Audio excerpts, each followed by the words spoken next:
When God created the human world at the first time or in the beginning, ginawa niya po yung mundo natin na puno ng pag-ibig, lahat po ay positive.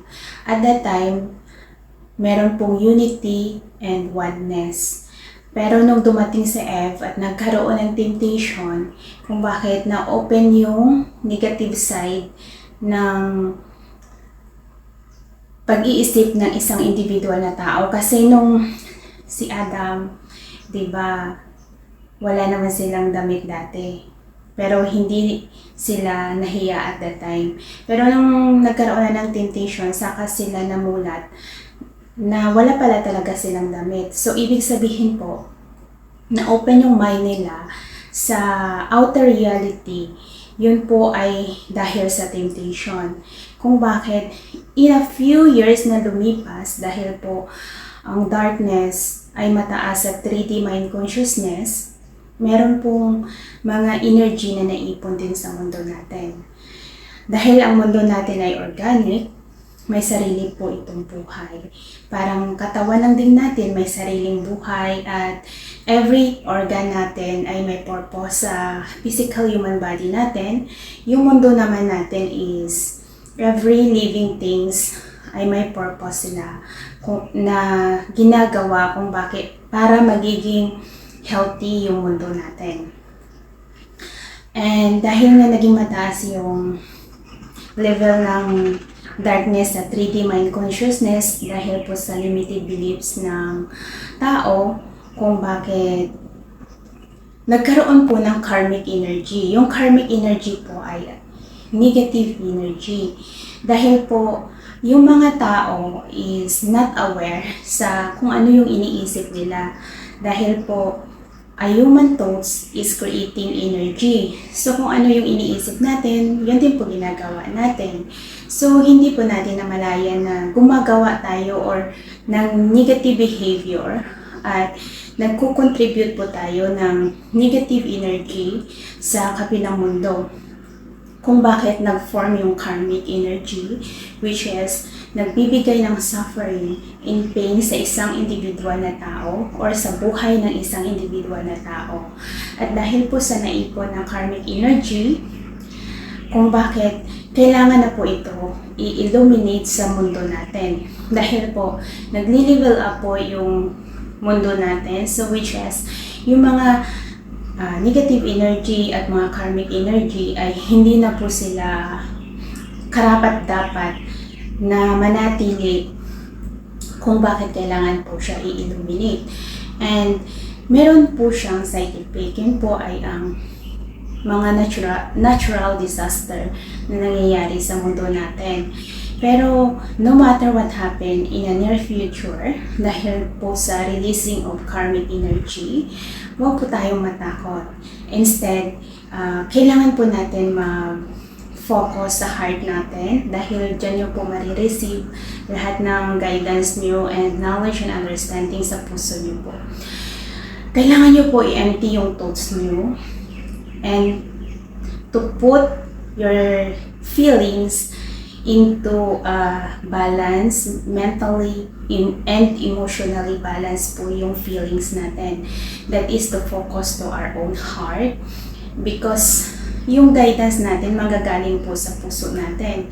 Dahil si God po, spirit po siya.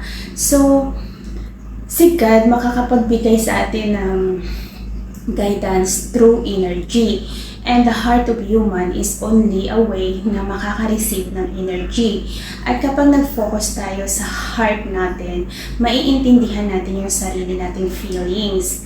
And doon sa mga energy na yun na mag-start sa heart ng tao, yun po ang mag-form as words sa intuition natin kung bakit kailangan nyo mag-focus sa feelings nyo to receive proper knowledge and guidance galing po kay God. Dahil si God, hindi mo makikita pero kaya mo siyang mararamdaman. Kahit na sabihin nyo man na I am carrying the soul of God, but there is still higher than me. Kumbaga, may nakakataas pa po sa akin. Nandun po siya sa langit. So, andito ako bilang tao to share a knowledge and understanding due to my experience in life para ma-explain ko ito sa inyo lahat. Pero hindi po ako ang gumagawa ng miracles. Ang gumagawa po ng miracles ay yung higher degree of love lights na nasa heaven po.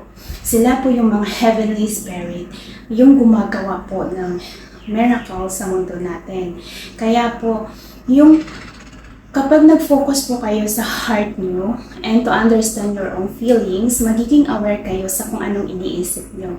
At kung ang knowledge ay nanggaling sa puso nyo, ibig sabihin po, wala po yung pride at walang ego. Kaya po, lahat yan ay positive.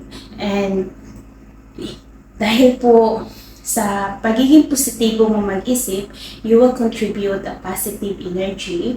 And dahil po sa law of attraction, when you are a positive, lalo-lalo na kung nagfo-focus ka sa heart mo, which is sa love natin, babalik sa iyo at babalik sa iyo positive din and love.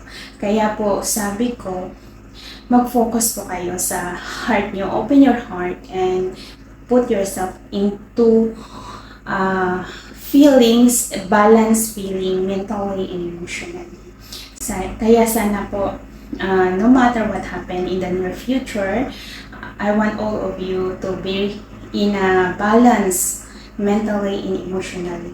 Huwag po kayong matakot dahil once na matakot po kayo, ibig sabihin, you contribute a negative energy to a negative world, which is negative din darating sa inyo. Kaya instead po na matakot kayo, kailangan nyo magdasal. Kailangan yung magdasal kay God na galing po sa puso nyo dahil yun ang magliligtas sa inyo, yung sincerity nyo sa prayer nyo. Dahil nga dyan yung connection ng isang individual na tao sa puso niya patungo kay God. Dyan nyo po makikita si God sa puso nyo dahil po sabi ko nga, binigay ni God yung puso niya din sa bawat individual na tao. Kaya once na ginamit nyo yung puso nyo, kaya nyo makakapag-connect kay God dahil sa puso nyo, dyan nyo din pinapasok yung energy na makakatulong sa inyo. Dahil nga sabi ni God, kung tatahakin natin yung mundo niya, kailangan po natin ma-detach yung sarili natin sa all material things natin. And that's the only way na ma-detach natin yung sarili natin sa pride natin, sa ego natin, at sa material things natin by putting our own feelings into a balance. Mentally and emotionally balanced po. That's the only way to make us para po na magkaroon tayo ng connection kay God. Kaya sana po lahat ay matuto na pong gamitin yung puso.